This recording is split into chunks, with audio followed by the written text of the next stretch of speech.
Hey, it's Chef Mark here. This week in Kids Cooking Club, we've been discussing bitterness. Bitter is the hardest of the 5 flavors for kids and adults to enjoy, and there's a good reason for it. We're actually biologically wired to dislike bitter flavors, and what that does is it protects us from eating things that are toxic for our bodies. Most plants that you find out in the wild that are not edible are going to taste very bitter, and so that immediately tells us as soon as we taste it, we go, oh, it tastes bad, we want to spit it out, and that protects us from eating things that are bad for us. There's a flip side to it though, and that's that a lot of green vegetables and things that are good for us also have some bitter compounds in there.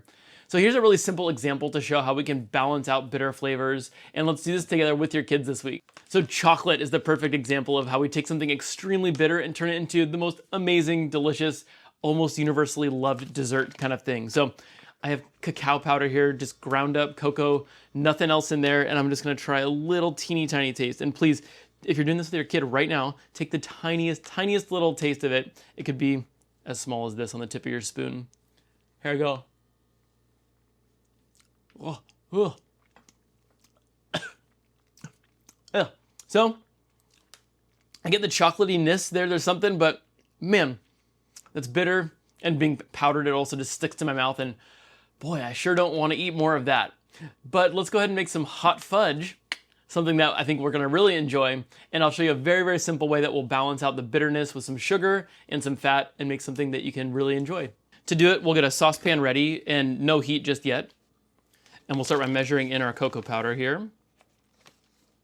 2 tablespoons. And here's our first step to counterbalance that bitterness, some sugar. And next, some fat, and this will also help counterbalance the bitterness here. I have some oat milk here.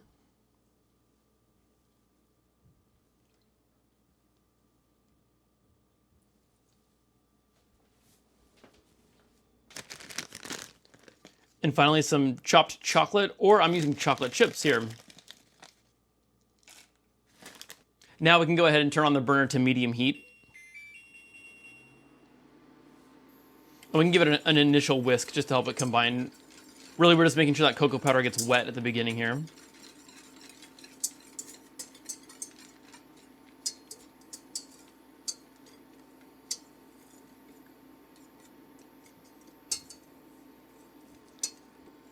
And we're just gonna go ahead and watch our chocolate chips melt pretty quickly here.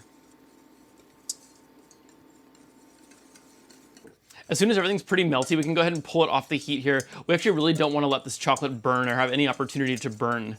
And this is actually pretty nicely thickened here. Let me transfer it to another container so we can see it better.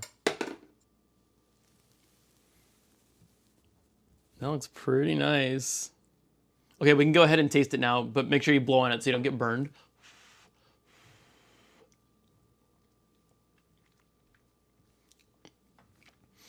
That's really, really good.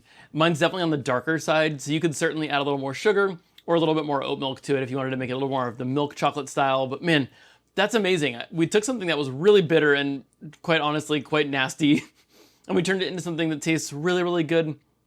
Just having that sugar and a little bit of fat to balance out the bitterness really brings everything into harmony. And that's something that we can do when we're making vegetable dishes too. A little bit of sweetness. We did that in our Brussels sprouts class. We added some sweet to our bitter Brussels sprouts. Really brings out just this really beautiful balance and totally covers up a lot of those bitter flavors. So that's it for today. Really simple example. Taste some cocoa powder plain, see what bitterness really is like isolated, and then see how we can take the same ingredient, turn it into something really good that you probably just can't stop eating. Feel free to put this on some ice cream or just eat it as it is. That's it for now. See ya.